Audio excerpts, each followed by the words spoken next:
जय हिंद मेरे सभी विद्यार्थियों को। मैं साक्षी आपका फिर से आपके अपने YouTube चैनल पर स्वागत करती हूँ। आज हम देखेंगे कि हमारे आसपास के पदार्थ विज्ञान का ये पहला चैप्टर है।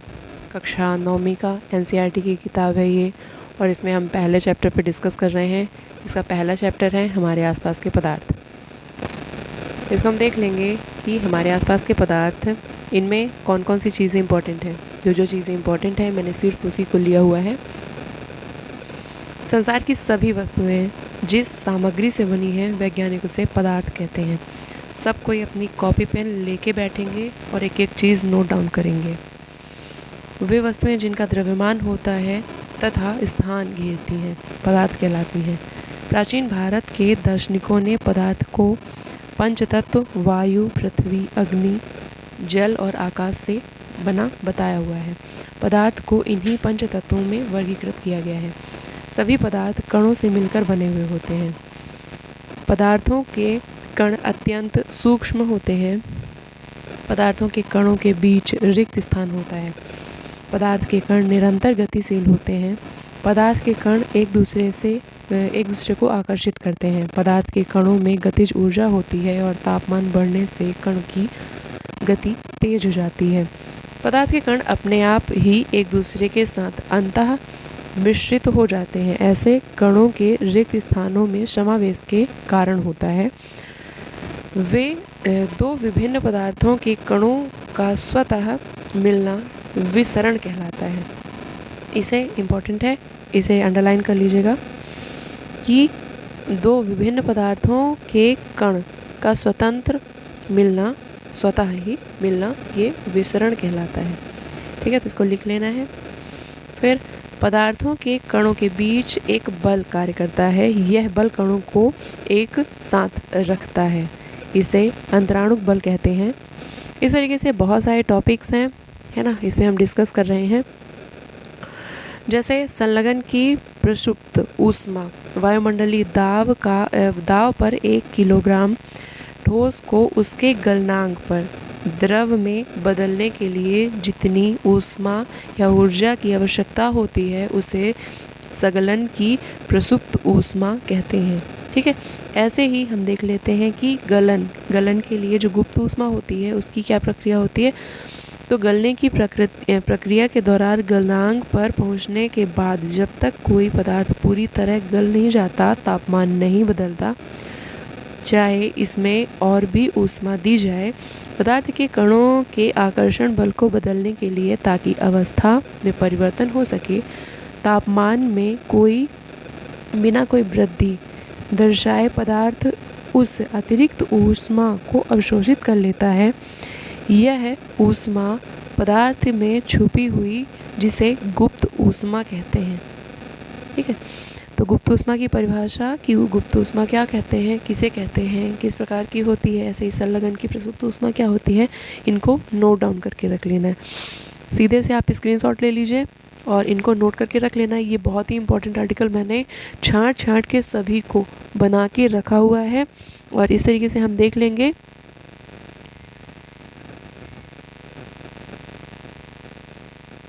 अब हम देख लेते हैं हमारे जो क्वेश्चन आंसर हैं। क्वेश्चन आंसर को तो पहला क्वेश्चन दिया है कि निम्न में से कौन से पदार्थ हैं।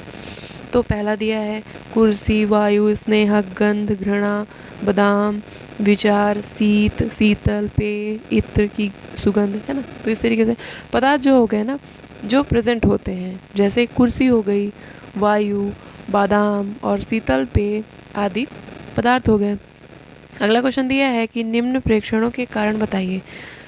गर्मा गर्म खाने की गंध कई मीटर दूर से ही आपके पास पहुंच जाती है, लेकिन ठंडे खाने की महक लेने के लिए आपको उसके पास जाना पड़ता है। क्यों, है ना। तो इसका आंसर है कि यह पदार्थ के कणों की विशेषताओं का गुण है, जो तापमान बढ़ने से इनकी कणों की गतिज ऊर्जा बढ़ जाती है और ये गतिज ऊर्जा बढ़ने से इनके बीच की दूरी अर्थात कणों के बीच रिक्त स्थान बढ़ जाता है और फैलने लगते हैं। यही कारण है कि गर्म खाने की महक बहुत दूर तक आती है। या ठंडे खाने की अपेक्षा बहुत दूर तक गर्म खाने की जो महक होती है वो आती है। ठीक है, तो इसको नोट कर लेना है। फिर स्विमिंग पूल में गोताखोर पानी काट पाते हैं, इससे पदार्थ का कौन सा गुण प्रेक्षित होता है। ठीक है, तो इसमें आंसर में लिख लेना है, यह क्रियाकलाप यह दर्शाता है कि पदार्थ के कणों के बीच रिक्त स्थान होता है। यदि पदार्थों के कणों के बीच रिक्त स्थान नहीं होता तो गोताखोर पानी को नहीं काट पाते। हम कहीं ना कहीं जानते हैं कि कोई सा भी पदार्थ होगा, कितना भी ठोस हो, लेकिन उसके बीच में जब हम उसके अंदर तक जाते हैं तो कहीं ना कहीं उसके अंदर पदार्थों के बीच में जो कण होते हैं उनमें रिक्त स्थान होता ही होता है। ठीक है, अगला क्वेश्चन दिया है, पदार्थों के कणों में क्या विशेषता होती है। तो आंसर है, पदार्थ के कणों में निम्न विशेषताएं होती हैं। जैसे पहला, पदार्थ के कणों के बीच रिक्त स्थान होता है, इसकी विशेषता है। ठीक है, अगला, पदार्थों के कण निरंतर गतिशील होते हैं। तीसरा, पदार्थों के कण एक दूसरे को आकर्षित करते हैं। ठीक है, फिर अगला क्वेश्चन देखते हैं कि किसी तत्व के द्रव्यमान प्रति इकाई आयतन को घनत्व कहते हैं। ठीक है, तो घनत्व द्रव्यमान बटे आयतन होता है। बढ़ते हुए घनत्व के क्रम में निम्न को व्यवस्थित करते हैं, जैसे वायु, चिमनी का धुआं, शहद, जल, चाक, रुई और लोहा। इस तरीके से अगले क्वेश्चन जो हैं, जैसे ये सारे क्वेश्चन आप लोग को नोट डाउन करके रखना है, क्योंकि मैंने सब कुछ एकदम सेलेक्टेड है ये, और इनसे बाहर कोई चीज़ नहीं आएगी। ठीक है, तो विसरण किसे कहते हैं, ये क्वेश्चन है। तो दो विभिन्न पदार्थों के कणों का स्वतः मिलना विसरण कहलाता है। अगला क्वेश्चन है, गलनांक किसे कहते हैं। तो वह ताप जिस पर कोई पदार्थ गलना शुरू कर देता है, वह ताप उस पदार्थ का गलनांक कहलाता है। अब अगला क्वेश्चन है, क्वथनांक किसे कहते हैं। तो वह ताप जिस पर कोई पदार्थ उबलना शुरू कर देता है, वह ताप उस पदार्थ का क्वथनांक कहलाता है। अगला क्वेश्चन दिया है, शुष्क बर्फ किसे कहते हैं।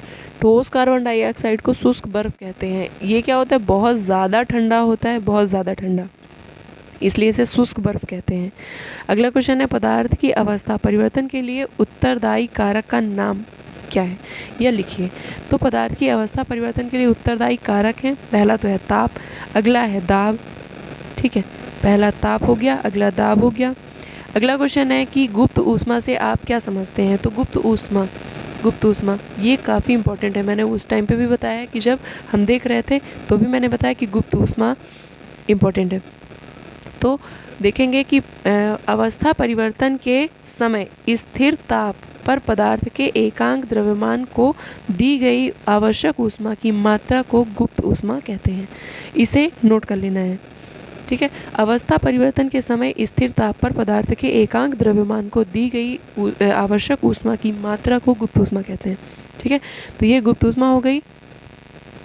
छोटे क्वेश्चन ही हम आंसर को याद करेंगे, जिनको हमने पहले ही बारी याद कर लिया है उन्हीं को हम रिवीजन में लाएंगे, उन्हीं को याद करेंगे।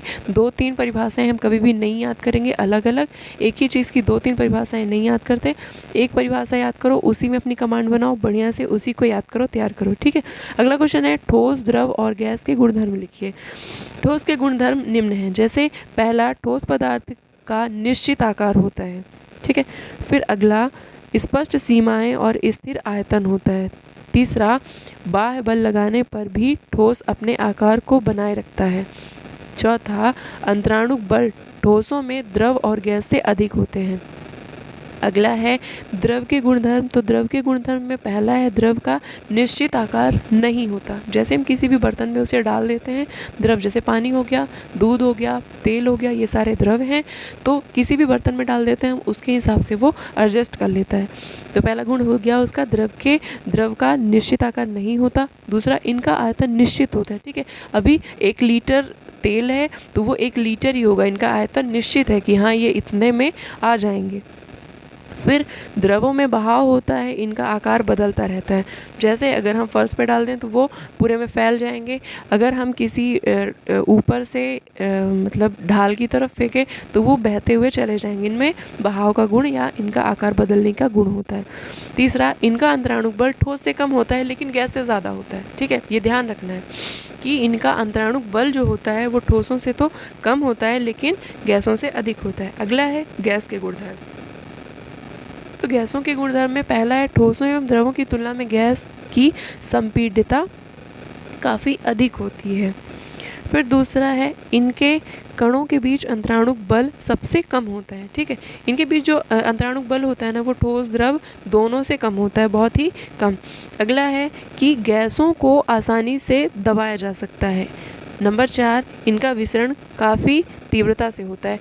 गैसों को आसानी से दबाया जा सकता है, इसका ये मतलब है कि जैसे उन्हें दाब ज़्यादा देकर, जैसे हम सिलेंडर में जब भी गैस देखते हैं वो लिक्विड फॉर्म में होती वो ब्यूटेन ही है। ठीक है, पर वो लिक्विड रूप में रहती है क्योंकि उतनी गैस को दबा के एक छोटे सिलेंडर में भर दिया गया है। वो 16 केजी या 14 केजी के करीब होती है। तो इस तरीके से हम देखते हैं। अगला क्वेश्चन दिया है कि पदार्थ के कणों के बीच रिक्त स्थान होता है, उदाहरण देकर इसे समझाइए। तो पहला जो है ये, तो इसका आंसर है कि जब हम एक बीकर में पानी लेते हैं और उसमें पोटेशियम परमैंगनेट के कुछ कण डालते हैं, कुछ देर बाद हम देखते हैं कि पोटेशियम परमैंगनेट के पूरे बीकर में फैल जाते हैं, अर्थात पोटेशियम मैग्नेट का प्रत्येक कण जल के प्रत्येक कणों के बीच मिल जाता है। इससे यह पता चलता है कि पदार्थ के कणों के बीच रिक्त स्थान होता है। ठीक है, जैसे उस टाइम पे भी हमने देखा कि क्या था, पदार्थ के बीच में रिक्त स्थान होता है, गोताखोर इसी वजह से वो तैर पाते हैं। ठीक है, तो इसको भी नोट डाउन करना है, सब कोई अपने नोट्स में टेन करेंगे, सब कोई अपने नोट्स बना के रखेंगे।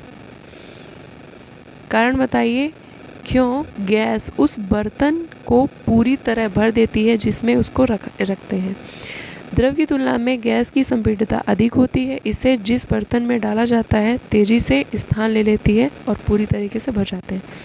अगला क्वेश्चन है, ये बहुत इंपॉर्टेंट क्वेश्चन है, सारे सिलेक्टेड हैं, इस चैप्टर के सबसे इम्पोर्टेंट क्वेश्चन है। तो वाष्पीकरण के कारण शीतलता कैसे होती है? तो आंसर है, वाष्पीकरण के दौरान कम हुई ऊर्जा को पुनः प्राप्त करने के लिए द्रवों के कण अपने आसपास के ऊर्जा अवशोषित कर लेते हैं। इस तरह आसपास के ऊर्जा अवशोषित होने पर आसपास ठंडक होने लगती है और शीतलता आ जाती है। ठीक है, तो ये हो गया। ठोस कार्बन डाइऑक्साइड को शुष्क बर्फ क्यों कहते हैं? जब वायुमंडलीय दाब का मान 1 एटमॉस्फेयर या ATM हो तो ठोस CO2 कार्बन डाइऑक्साइड द्रव अवस्था में आ जाती है, बिना सीधे गर्म गैस में परिवर्तित हो जाती है। यही कारण है कि ठोस कार्बन डाइऑक्साइड को शुष्क बर्फ कहते हैं। ऊर्ध्वपातन किसे कहते हैं? तो ऊर्ध्वपातन द्रव अवस्था में परिवर्तन हुए बिना ठोस अवस्था से सीधे गैस अवस्था में या वापस ठोस में बदलने की प्रक्रिया को ऊर्ध्वपातन कहते हैं। अगला क्वेश्चन है, वाष्पीकरण को प्रभावित करने वाले कौन कौन से कारक हैं? तो पहला है सतह क्षेत्र बढ़ने पर। वाष्पीकरण एक सतही प्रक्रिया है और सतही क्षेत्र बढ़ने पर वाष्पीकरण की दर भी बढ़ जाती है। अगला है तापमान में वृद्धि। तो तापमान बढ़ने पर पदार्थ के कणों को पर्याप्त गतिज ऊर्जा मिल जाती है जिससे वाष्पीकरण की दर बढ़ जाती है। अगला है आर्द्रता में कमी। वायु में उपस्थित जलवाष्प की मात्रा जिसे आर्द्रता कहते हैं, जलवाष्प बढ़ने से आर्द्रता बढ़ेगी और आर्द्रता बढ़ने से जलवाष्प या वाष्पीकरण की दर घट जाती है। अगला क्वेश्चन है, इसी में वायु की गति में वृद्धि। वायु की गति में वृद्धि होने से जलवाष्प के कण तेजी से वायु के साथ उड़ जाते हैं जिससे आसपास की जलवाष्प की मात्रा घट जाती है। अब क्वेश्चन पूछा है प्लाज्मा क्या है? प्लाज्मा पदार्थ की चौथी अवस्था होती है। जैसे हमने पहले पढ़ रखा है कि ठोस द्रव गैस 3 अवस्थाएं होती हैं पदार्थ की, लेकिन इसके अलावा भी एक अवस्था होती है प्लाज्मा अवस्था। प्लाज्मा पदार्थ की चौथी अवस्था होती है। नियान बल्ब के अंदर नियान गैस और फ्लोरोसेंट ट्यूब के अंदर हीलियम या कोई एनी गैस होती हैं, विद्युत ऊर्जा प्रवाहित होने पर यह गैस आयनीकृत आयनी आवेशित हो जाती हैं। आवेशित होने पर ट्यूब या बल्ब के अंदर चमकीला पदार्थ तैयार हो जाता है जिसे प्लाज्मा कहते हैं। गुप्त ऊष्मा हमने देख ही लिया था कि गुप्त ऊष्मा क्या कहते हैं, किसे कहते हैं। तो गलने की प्रक्रिया के दौरान गलनांक पर पहुंचने के बाद जब तक कोई पदार्थ पूरी तरीके से गल नहीं जाता, तापमान नहीं बदलता, चाहे इसमें और भी ऊष्मा दे दी जाए, पदार्थ की कारण कणों के आकर्षण बल को बदलने के लिए अवस्था में परिवर्तन हो सके, तापमान में बिना कोई वृद्धि दर्शाए पदार्थ उस अतिरिक्त ऊष्मा को अवशोषित कर लेता है। यह ऊष्मा पदार्थ में छुपी रहती है जिसे गुप्त ऊष्मा कहते हैं। ठीक है, ऐसे ही संलग्न की प्रसुप्त ऊष्मा किसे कहते हैं। तो ये सारे ही इम्पोर्टेंट आर्टिकल हैं जो मैंने शुरू में पढ़ाया आपको, जो कि बताया मैंने। संघनन क्या है? यह वह प्रक्रिया है जिसमें गैस संघनित होकर ठंडी द्रव में परिवर्तित हो जाती है, इसे संघनन कहते हैं। 100 डिग्री सेल्सियस तापमान पर भाप अर्थात वाष्प के कणों में उसी तापमान पर पानी के कणों की अपेक्षा अधिक ऊर्जा होती है। क्यों? ऐसा इसलिए होता है क्योंकि भाप के कणों में वाष्पीकरण की गुप्त ऊष्मा के रूप में अतिरिक्त ऊष्मा अवशोषित कर लेते हैं, जिससे वह उसी तापमान पर पानी के कणों की अपेक्षा अधिक ऊष्मा होती है। गलनांक एवं क्वथनांक में अंतर देखें। वह तापमान जिस पर कोई पदार्थ ठोस पिघलने लगता है गलनांक कहलाता है, और वह तापमान जिस पे कोई द्रव उबलने लगता है क्वथनांक कहलाता है। ठोसों का गलनांक होता है, द्रवों का क्वथनांक होता है। तीव्र ऊर्ध्वपातित होने वाले पदार्थों के नाम जैसे कपूर हो गया, नेफ्थलीन हो गया, फिर अमोनियम क्लोराइड हो गया, ये सारे ही बहुत जल्दी से जैसे ही हमें नमी के संपर्क में या कि हवा के संपर्क में जैसे ही हम इन्हें रखते हैं ये अपने आप उड़ जाते हैं। तो ठीक है, thank you for watching. Like कर दें, शेयर कर दें उन दोस्तों के साथ जिन्होंने अभी तक ये क्लास नहीं पढ़ी है, तो सभी के साथ शेयर कर दें। ठीक है, थैंक यू।